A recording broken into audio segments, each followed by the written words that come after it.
go to so I can get this to the masses? No, I don't want to edit. Mute my mic so that don't.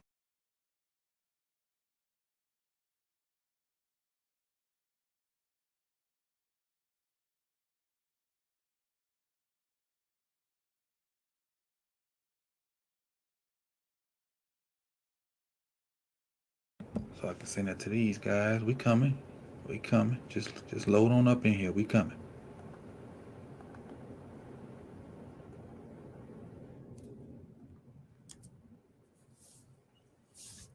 We coming. We coming. We coming.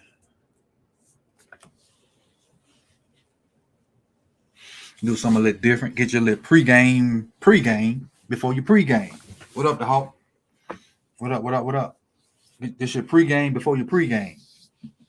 This the part of the tailgate when you start pouring your drinks when you first get there. What up, Jay?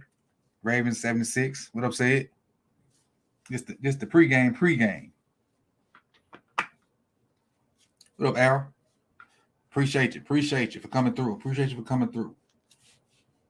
Gonna give it about another minute or so. Let a couple people file in and get situated so they know what's going on. Then we're gonna rock and roll. Rock and roll. Rock and roll. Yeah, we good right there. Hey, football's back. Football's back. Football's on the docket. Get my mic on. Yes, on. Football's on the docket. We got a big game tonight. We got the Bills and the Rams. Marquee matchup to start the season. Marquee matchup to start the season. Let me put over here 2 hour people at.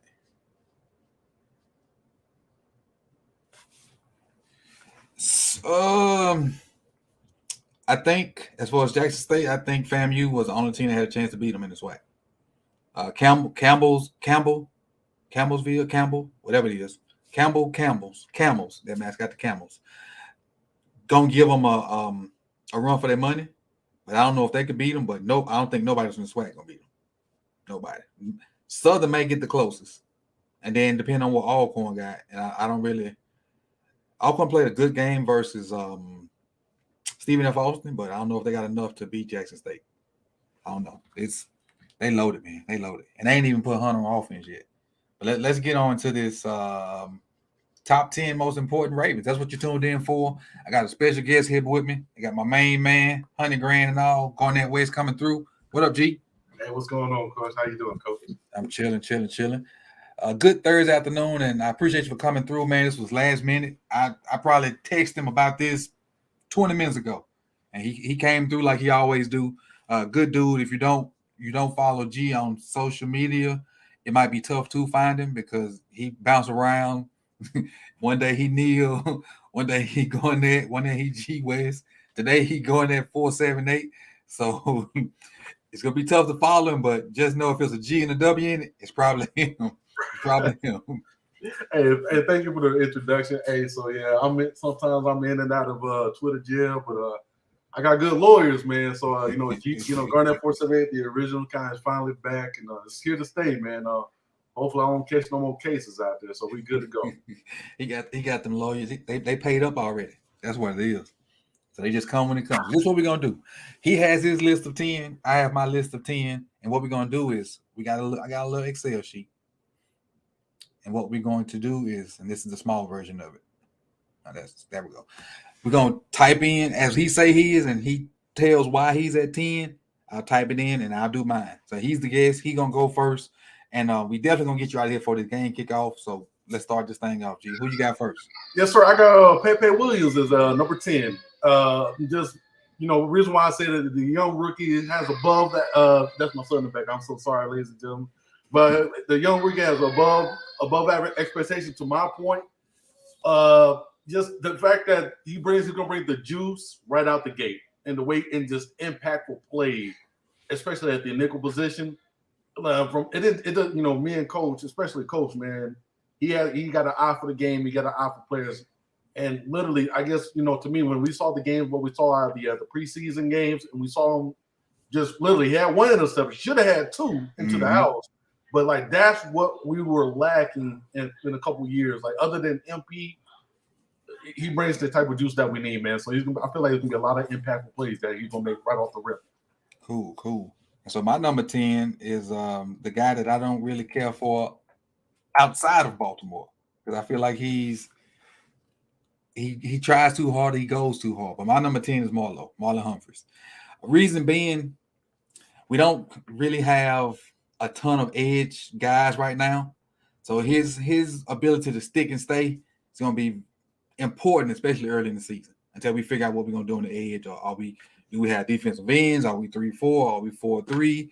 Are we an amoeba defense? Until we figure out what we got, or what we're doing up front, I think his ability to stick and stay on people is going to be important, which will lead us on into the later end of the season. I think he needs to be healthy for us to kind of get to where we want to go, and not saying he need to be healthy on the back end.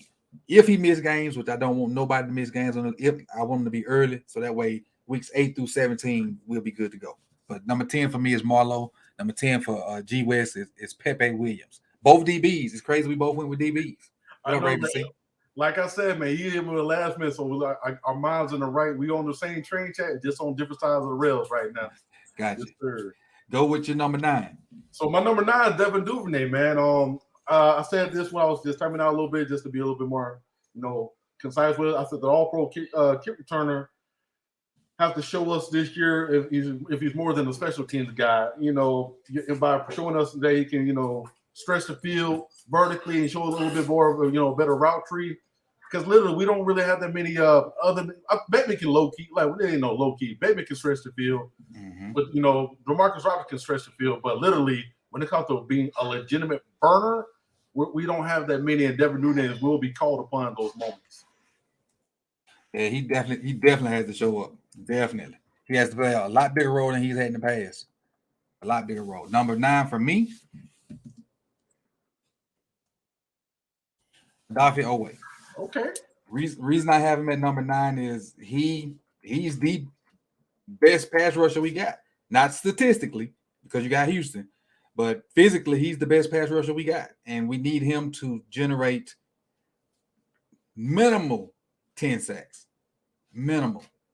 He needs a double-digit sack season, and not to validate how good he is, but for us to be good defensively, he needs to command doubles at some point, because we don't have anybody else that has the potential to command doubles. So he needs to command doubles. That way, whoever's on that other side can potentially at least get some pressure. Maybe not sacks, but can at least get some pressure. How you feel about that? Hey, I feel you right there, man. So I ain't gonna ruin my count, but I'm right there with you. Okay. And I stirred the pot a little bit with the guys for LBHT, and I had to break it down. Lunch rate, hot take. Just plugging them boys out there. But I said something that I should have had more context with what Adafe Owe, but I'm going to explain it later on in the countdown. You'll see where he's at on my votings. All right. Let's see. Let's go to where we at. Number 8. Let's go to number 8. Who you have for number 8? Yeah, so for my number 8, I got Justin Matabuke. And what I wrote down was a highly talented young DT needs to show it consistently. Keyword, consistently. And this is now or never year for him. Especially with the new system. Go ahead. I was telling everybody I wasn't going to type out Matabuke and misspell it. Yes, sir. I'm right there with you, man. Hey, I know Texas is a beautiful thing because they actually spell his name correctly when I say it, which is weird. Oh, wow. But I was saying, this is right now or never year for the young man, especially with a new system that's going to be catering to what his ability is as a 3-tech, a 3-tech destroyer, in my opinion, and additional DTs in the rotation with Pierce and Travis Jones. And I say he was selected the year before by Peter King to be, I guess, the defensive player of the year nominee or just, being a candidate. Mm-hmm. So it's one of the things where everybody sees, sporadic greatness out of him, but this has got to be the year, bro. This is it. You got all the pieces around you on that line to be great. Yeah. And I did a video about Matabuke, and the game that he had the most snaps, his most played game, was his best game statistically. He was wreaking havoc. He got a high percentage of the snaps. I want to say 80 something, if not more. And he had pressures. I think he might have had a sack and some TFLs. So the more snaps he got, the better he played. But we know how we rotate. We throw him in, we take him out. Yes, sir. Number 8 for me is the infamous. Who's the infamous, G? Are we talking? The man you was killing me about this week. Oh man, it ain't PQ, ain't it? Yeah, it is. Oh man. Hey, wait till you see where I got him at. You're gonna be like, oh really? Because like I wait. Well, the fact that you got him on here at all is a plus for me because I didn't think you was gonna have him. But I got Pat Queen at 8 now because he got to show up, man. There's like, and I told you this is number times. And I'm a Pat Queen stan, but if he don't play well, I'm gonna have to eat crow because I believe this is really the year. Because I'm gonna break it down real quick. His first year, y'all know he had just started playing linebacker. He wasn't even a starter at LSU that year they made that run when the season started. He became a starter like game 3 or 4. The kid that sat in Cleveland was in front of him, Jacobs, I think. And so then his first year they had Mike wasn't really playing well, like he couldn't handle it. Then the next year they still had Mike, and he was playing a little bit better, but not great, still missing tackles and whatnot. But then they moved him to the off-ball linebacker. He got a whole lot better fast. Not saying he was great, or not saying he's great now. He got a whole lot better fast. And toward the end of the season, I think he was coming to his own as that off-ball guy, not the Mike just right there in there. And so this year, with Bynes being an older guy, and then Bynes' backup is probably going to be Ross, he has to be the bridge. He has to be the constant in there. He has to be the guy that continuously make plays, whether Bynes are in there, whether Ross is in there, or anybody else or even Malik there, if they decide to try him at Mike. He got a ball this year. That's the long and short of it. He got a ball out. Yep, every snap counts with that man in all reality, coach. I know with him, it's again, I'll say this: his biggest attribute is his biggest downfall. He's just too darn fast sometimes. It's too fast sometimes. Let me see. Raven C said PQ said it takes 3 years, and this is here. Yep. Again, and then Will G says PQ and Hamilton covering that midfield. Definitely. With them two with that speed, that length, it's unless you got Isaiah Likely on your team, we should be able to at least stay with you. If you got Isaiah Likely or those other top 5 tight ends, I said what I said. I ain't taking it back either. Hey, Coach, I got a question real quick. Go ahead. What name did you just say? I said Isaiah Likely and them other 5 tight ends. Go ahead, slide Isaiah Likely in that number 7. and the reason why I say that, man, I think we seen oh my bad, man. See my little man back there, he hyped about this pick what I just got. So the reason why I say with Isaiah Likely at 7, man, is because we know how G-Roll runs this scheme. Mm-hmm. And I know a lot of people want to compare the stats that Hayden Hurst put up and to saying this is what I think he's going to be projected to get. And I clearly want people to think about this. No, I'm not going to disrespect her because I still think Hurst is a good tight end, a good number 2 tight end, or it could be potentially a number 1. We'll see what he does with Bengals. But the yak ability, what Isaiah can bring, and then he knows he's like a power forward. He knows how to body his way to get the ball. We've seen it. We see it in the preseason game. And this is a guy that doesn't need a large volume of targets to get, to go off. And so that's how I look at it. Like I tried to make a bet with somebody, basically give away a free Dorn jersey, 600 yards, and he's going to get 6 touchdowns. And the dude was like, I don't know about that. Like, you mean to tell me he can't get that? You mean to tell me he can't get 35 yards a game in a 17-game season? Right.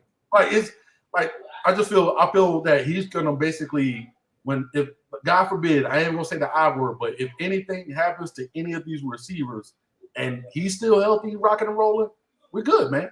We are good. I'm cool with that. I definitely don't mind. I really, really enjoy that kid's game. He gonna be special. He gonna be special. My numbers, what's this? 7 is the Batman. Okay. Rashad Bateman. My number 7 is Rashad Bateman. Why? I'm gonna hurt some feelings when I say this. He's the only real receiver that has done anything other than our new guy, Robinson. He's the only receiver that has done anything of significance in the offense. except for Robinson. And Robinson did all his work with the Chiefs. So yeah, Jared, Kamara always looking good. But Bateman he's the only receiver that has any kind of credence or stature in the league. And he don't have a lot of stature because he only had like 45 catches. Is that right? Something like that? Yep. So he got a ball, especially because we're gonna have all them tight ends in the game. He needs to be a guy that can keep people out the box. He needs to be a guy that can keep people out the box and kind of continue to do what he did when he first started, catch first downs. If he can catch first downs and keep the sticks moving, we're gonna be straight. But he has to. I don't see another receiver other than Robinson doing that. And if Robinson had to do that without Bateman on the team, it may be a struggle. It might be a struggle. Big facts. Yeah, it's as much as I wanted to put Bateman on my top 10, and I feel like he should be there, but the situation what we have with this offensive line, it really like I'm about to paint you a picture of like from 6 all the way down to 3, to be honest with you, Coach. So for my number 6 guy, I got Morgan Moses. All right, I'm gonna go ahead and put him in there. And yes, sir. And the reason why I got Morgan Moses there is the fact that if he can solidify and just stay healthy and lock up that right tackle spot, that's one less thing we have to worry of a player moving around. Mm-hmm. You know what I mean? So literally, Coach, I swear to God, you're my big brother for a reason. 2 years ago, it's about 2 years now. You said this one thing to me, and it always stuck. Like it was about the whole, Ronnie Stanley, aka street clothes. And you said this to me. Offensive linemen need time to jail. Yeah. They need to be able to be one moving group together. Yep. So you moving pieces around all the time, right tackle to right guard to right tackle, so on and so forth. Now you solidifying something where they understand the tendencies of the inside guy, which is the guard, and they can work together, combo blocks and all, right? So when you do that, and then you got Zeitler there, you that right side is solid. So that's how I always, ever since you said that to me, it never left my dang head, man. So that's why I say when Morgan Moses locked that up, guess what? We ain't got to worry about Makari stepping in at right tackle. We ain't worried about Makari having to worry about the right side at all. Mm-hmm. So like I said, it's going to paint a story from here on out with my picks. Gotcha. I'm gonna throw this on the board from Johnny Williams. He said, Coach, did I hear LB? And the funny thing is with Johnny, it's like, and I'm sure he watched a lot of videos and in lives, but he don't really say anything until I talk about linebacker play. And just out of nowhere, he'll just be like, I'm here now. But I did talk about linebacker play, and I'm finally on the bandwagon with you. With not saying he sucks, but he got to prove it this year, get up out of there. And that's talking about PQ. But let's move on to my number 6. I'm trying to hit on the wrong. You got number 6 for me, Marcus Williams. Ooh, okay. Reason being, we haven't had anybody on the back end that could cover ground since Earl's first year. Earl could cover a fairly decent amount of ground his first year, but nobody since Ed, and I can't think of any other. And Weddle could cover ground. I want to say pre-snap. Weddle was so smart that he could get to where he could get that jump on where he needed to be. But Ed could just see it, then go react. But we ain't had a real center fielder since Ed, and Weddle was okay. But Earl, his first year was on the kind of slowing down, and Marcus will take us back to some guy with range. A guy with range and a guy that can have some ball skills. And what I really like about Marcus is, and most of Marcus could have tanked it after that. What happened to him in Minnesota with Stephon Diggs? He was a rookie. He missed that tackle. They lost a playoff game. That career could have went a whole lot different. Kid kept fighting, chugging along, and now he with the Ravens is one of the top safeties in the league. So we ain't had a center field in a minute, so that's why I got him there. Yeah, I like that pick, Coach. Like man, like I said, everything that you pick, majority are somewhat on my list. Well, I would say half of all on my list. But Marcus Williams, I think he should be on this list, but it's due to the situations. Like I said, man, it was hard for me to leave him off, but I did. And for my guy that I saved for number 5, man, This is where it's about to get real. Right. So you have Oway at number 8 or number 9? Yeah, number 9. No, wait, number 8. Number 9. Number 9. Okay. Yeah. Okay. Yeah. You had Oway at number 9. I got Oway at number 5. Okay. And this is where accountability kicks in for a couple of these guys here. And the reason why I got Oway there is he phenomenal freakish athlete.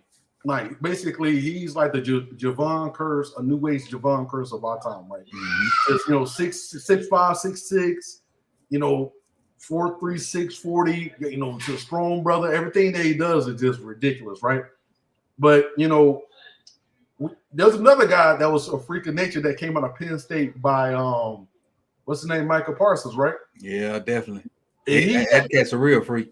Yeah, you see what I'm saying? It's one of the things where this is where everybody want to say, well, wait, he gonna be this, he gonna be that. We're boosting it up, but this is the year that we need to see that jump. Right, I know.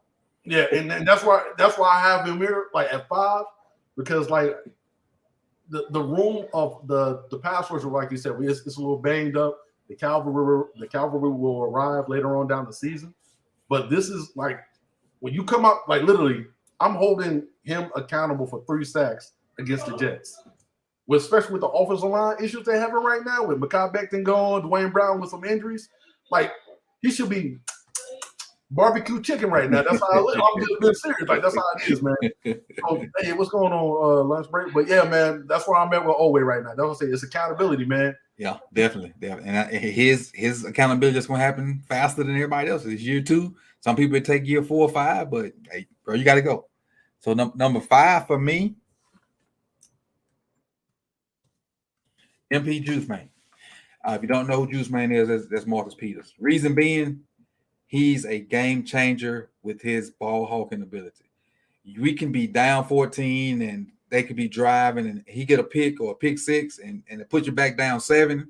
That get your juice going on your team. And, he's one of them few guys that can yap, but back it up. Like, he's a dude, man. He's a dude. And I think he was off long enough to say he's probably healthier now than he was beforehand because he's had, all this time to rehab his injury and rehab the rest of his body. So I think he's going to be a little bit more twitchier. So, in those late breaking out routes or into that guessing game like he did his first game with us, I think you're going to see a lot more of that. And we need the ball. Honestly, we need the ball because we sucked at making turnovers last year. Big fast coach. The defense needs to get the ball in, like just randomly trying to think about it. The only turnovers I could think of was the punch out against against Kansas City from Oway. The 2 picks from Chuck in the Rams game because I was there, and I can't even think of another. There are only 3 turnovers I can think of. Week 1. Overtime. It was either an overtime where Willie Snead gave us a free interception. Your boy, yep, sure did. Sure. Oh, AA had another interception, but other than that, it wasn't minimal. It wasn't minimal. But that's why I got Juice Man in there because we need him to just do what he do, be back to his original self. All right, number 4 for you. This is where your boy Queen falls in. Okay. So I played growing up. Playing linebacker, high school and just a tad bit of collegiate level, and obviously my favorite linebacker of all time is Ray Lewis, hands down the best linebacker ever, right? And then being, me and you, we represent this right here, coach. You, yep. You know what I mean? We hold people to a high freaking standard, and then you follow up being with a Raven fan at the same time, so. When we hear, the first year, Queen, he's just a, young dude. He just turned 21 or 20 or wherever how old he is. He's still learning the game. And then the following year, he's still a young dude. Give him time. He's learning the game. And then now it's like year 3.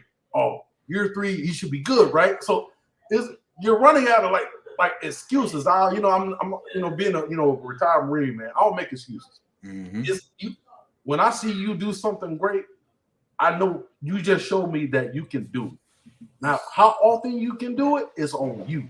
Yep. Like that's how I look at it, man. I want maximum effort 24/7.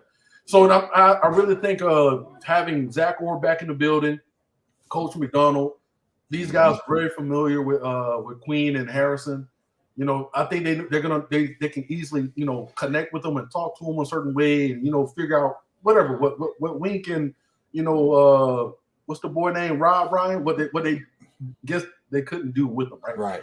So this is the year where I'm hoping, like, Queen should be a second to me. I think this real realistic. A mentioned second team All Pro or a second team All Pro.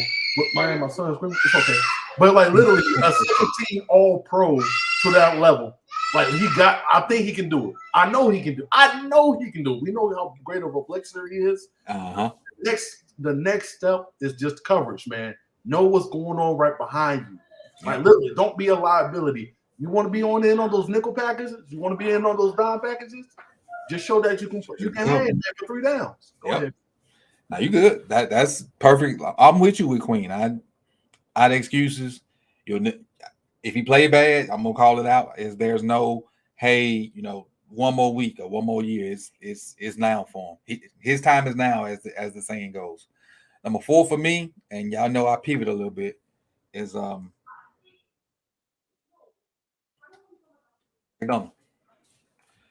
Mike. I got Young Mike at number 4.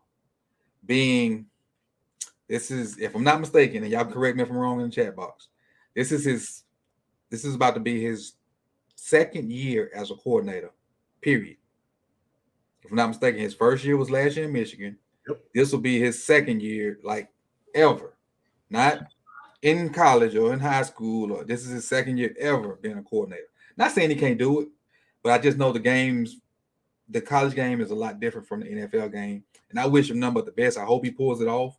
But as far as his importance, him being able to get the defense to do what he envisions is extremely important. Hopefully there will be a lot less communication bust and just more playing ball. Just, you know your assignment, go do it to your best of your ability. So, his role is extremely crucial in getting them guys on the same page and playing fast and just playing a, responsible, what's the word I'm looking for? Assignment football. That's it. And I'm right there with you, Coach. I said this, I remember to Coach DC, and it's all 22 field. I tied it out when we talk about Wayne Martindale. All McDonald has to do, don't create bad film for these players. Don't put them in bad positions and then expect them to do something out of this world every time. And I think that's the biggest thing I think I want to see how Mike McDonald. I think he's going to be able to do that with this group of personnel that he has on this defense, which is star-studded. If you really look at this, man, star-studded from like top to bottom. Like there literally is. Like, and I think he can get the best out of them. I'm hoping he can get the best out of them. But yeah, hey, that was a good one, Coach. For real, for your number 4. All right, on number 3 for you. Yes, sir. So I just want to make sure I got this right. And I got Ben Cleveland. Okay.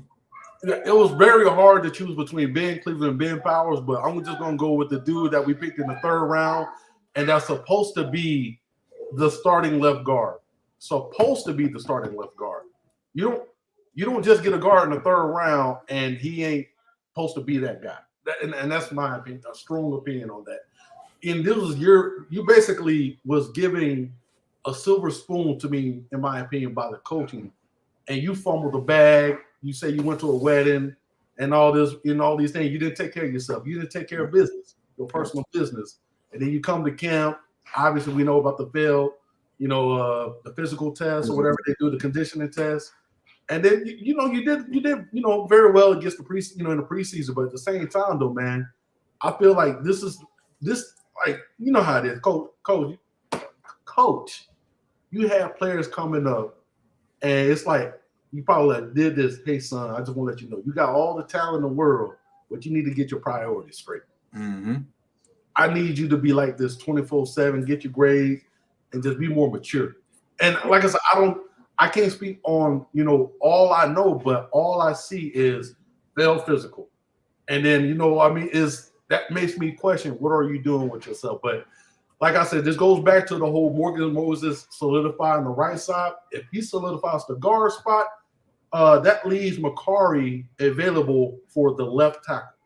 So it's one of those things where, like, if Moses does his part, Cleveland does his thing, or just in case, or maybe Ben Powers, never know. But I'm hoping Cleveland does his thing.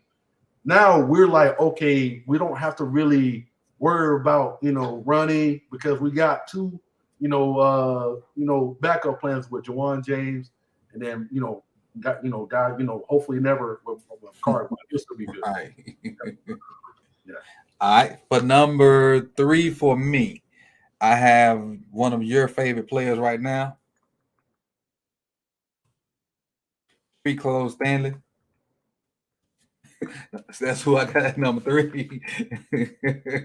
Ronnie Street Clothes Stanley. But the reason I have Ronnie at number 3 is, and I'm gonna keep it short and sweet. If Ronnie's healthy, our offensive line is 2 times better. And this long and short of it to me. If Ronnie's healthy and can do a good bit of what he used to, our offensive line is that much better. I'm cracking a joke with the street clothes thing, and I'm really hoping he doesn't take the field until he's good. But if he is a 75 to 85% of what he used to be, our O-line is going to be different. Because then with his ability to move his feet, you got Powers and Cleveland that can move a little bit. But then you're sitting there with Linderbaum. Not only stretch does not have to be just a do something. It can be a main part of your offense. And having the defense have to play C-gap to C-gap, that leaves our power run game wide open. So being able to run stretch, in which Linderbaum going to set all that up, will be, crazy to the left side if Stanley's there.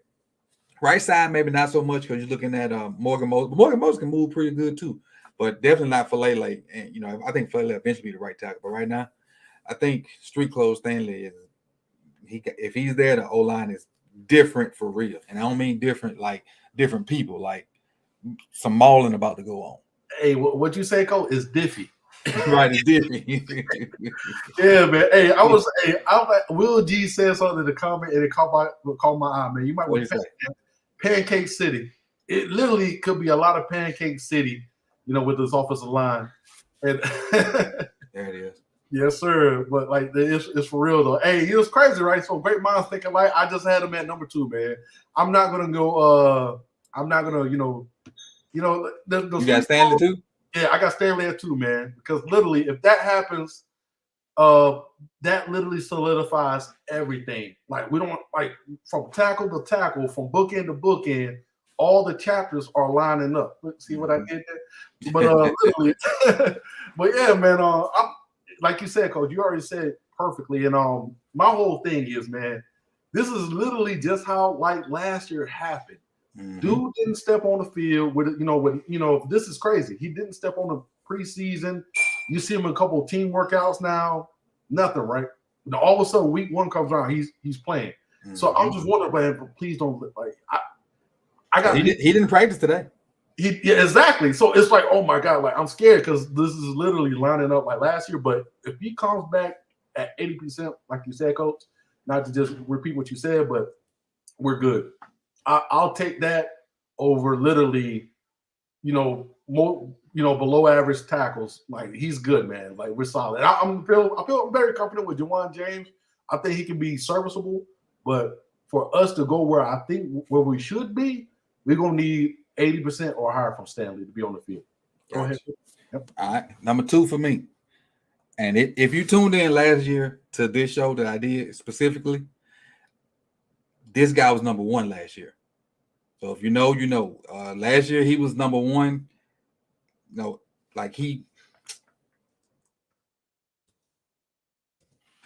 This dude right here, Greg Roman.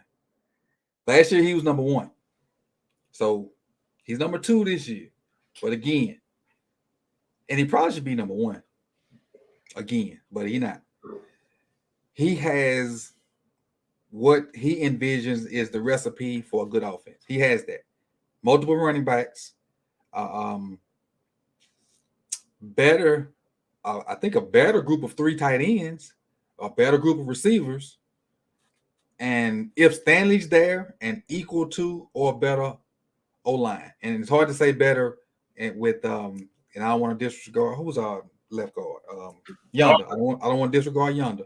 Yep. But as far as across the board, if Stanley's there, these guys maybe they can do more that would help his skill set.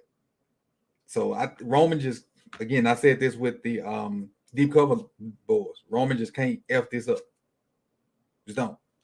You have died laughing when you said that. And again, I think Roman and Pat Queen in the same boat. There's no more excuses for those 2 guys. Y'all got to produce. You got to. Roman, you said you needed tight ends and you want to do all this, whatever. They went and got you tight ends. They got you a better receiving core. They got you some not ancient running backs, and see what you got. What you got now? He got no excuses. So Greg Roman is my number 2, and he just don't F it up, Greg Roman. And just to support your number 2 coach, like I said, I think we're all. It's crazy that we got the different lists, but we all got the similar meaning for everything. Like Greg Roman is literally, you got everything that you said. Like, and the one thing this for my number 1, if Greg Roman is on some Greg Roman BS, my number 1, which is Lamar Jackson, needs to be that guy that literally, hey, I understand the dude's in the booth, but he probably need to talk to T. Martin or whoever, the passing coordinator with the Keith Williams or whoever it is, man. Lamar is going to have to be that voice to like, hey, this is what I'm seeing on the field. I know you're in the booth, but can we bail out of this, and can we audible to this? Or hey, I feel like we need to do this more. Hey, this is what I want. I feel comfortable doing. Hey, more understand. Like, he has to be the voice, because literally, this is Greg Roman's personnel that he wanted, but we all know who the show belongs to. Right. So, and I'm not really worried about Lamar's mechanics. I think what Baltimore is doing right now, will allowing him with Tom Thibodeau or Thibodeau. I don't know how to say his name right. I think I'm butchering it, but it's okay. Thibodeau, that's what it is. Thibodeau allowing him to be with Lamar on the field with the passing coordinator and with Urban and all that, which is pretty unique to me in so many ways. It's like, I think we're going to get the best Lamar of all time. Mm-hmm. And the whole thing, the real reason why I put Lamar at number 1 is he's going to literally hold everybody accountable this year. Better throws, you name it, he's going to do. And, it's a no-brainer for him, number 1. But at the end of the day, I feel for him, that leadership, we always talk about this, man, how Ray Lewis and Ed, they used to bring a spark to a whole team. Lamar does it in his own different way. But the next level of evolution for Lamar is from the being a more vocal leader of the team in a way. That's the best way I can put that, Coach. And I feel you 100%. And all I'm gonna say about it is, and he's also my number 1. I could have just typed it in, but I'm being finger laser right now. Paste. He's my number 1, and my simple reason is we can't win without him. That was proven last year. We can't win without him. No shade to Huntley. We just can't win without Lamar. And there's nothing anybody can say to me. We can win a game or a game with Lamar. I don't mean games. I mean, we can't win the big one without him. We can probably beat some NFL teams with Huntley. So I don't want people to think that we can't win a game without Lamar. But I mean, like, the big game, the game we want in February. So I said I can't control not paying them shit. that's on them. I want him to get paid. I want the man to get his money. But hey, they don't listen to us. They, the rich stay richer by keeping their money. I mean, the rich stay rich by keeping their money. So they don't want to get that man.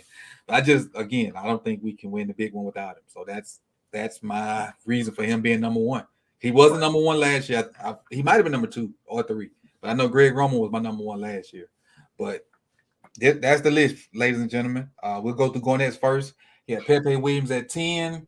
Devin Duvernay at 9, Justin Matter BK at 8, Isaiah Likely, who I'm excited to see. At 7, Morgan Moses, 6, who's starting at right tackle. Owe, 5, Pat Queen, Ben Cleveland, 3, Ryan Stanley, 2, Lamar Jackson, 1.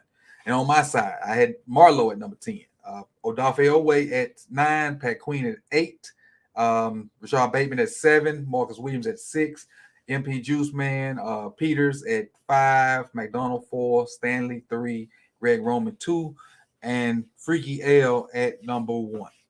So that's my top 10 most important Ravens of the 2022 season. That's Garnet's top 10 important Ravens of the 2022 season. Appreciate you guys for coming through. Put in the comment section, the ones you like, the ones you dislike. If my list was trash, if G's list was trash, put that in the comment section down there. And before you get out of here, if you can, hit that like button. If you're new, subscribe. If you wanted to help, donate to the channel, all those links are in the description. There's also a join button somewhere below me right about now. You can hit that too.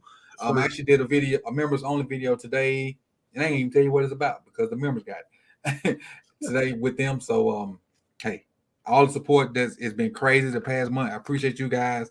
Football season is upon us. Game starts in probably about 20-25 minutes. So get your wings if you eat wings. Get your beer if you drink beer. Get your purple Kool-Aid if you drink that. Whatever you need to be comfortable for this game to come on, because the season is here starting tonight, and we got a group one. We got a good one. And before we close out, I got one last question before we let Garnet do his outro. Put in the comment section or right here in the chat box, who you think gonna win the game tonight? Who we got? Let's see. The Rams and the Bills. Put in the comment section who you got, gonna win the game tonight. And G, let everybody know where they can find you. Yes, sir. So I'm 1/3 of with the Huddle Up Films, man. So it's me, Jason Smith, Ashley Priyanka. We do our shows on Wednesdays around about 8:30, man. Literally, it's like a nice little format we got going. Sometimes we'll do like a little, film breakdown of a player.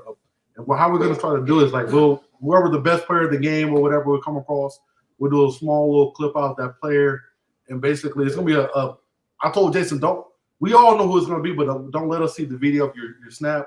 We want a natural reaction to what the snap is. But yeah, that's what you can find me, man. You can find me at Garnet 478. Like I said, I'm free. I'm I'm a free man. All cases dropped, so we good to go. But yeah, I just want to say to man, hey, the biggest thing I want to say, man, we all content creators, but coaches are OG of the game.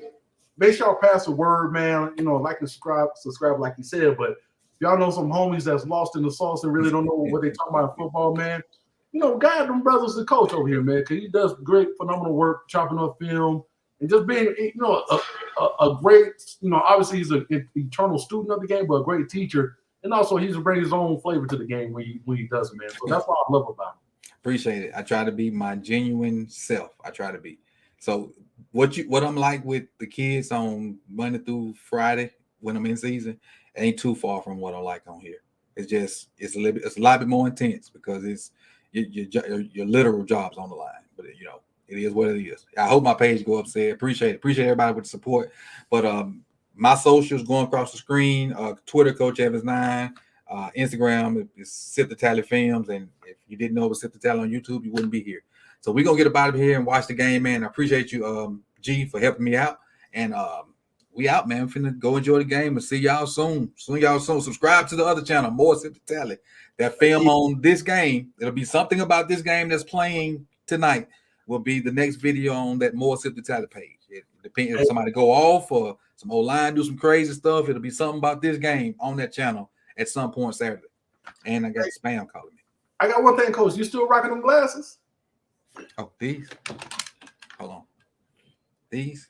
Hey, I just want to say this. Hey, no things stunner. But also, I just want to say this. One thing about Coach, when he wearing them things, you know what's happening. Oh man, we know what's happening. He ain't slick, but he looking good though. Hey, where you can find him at? Hey, Hive.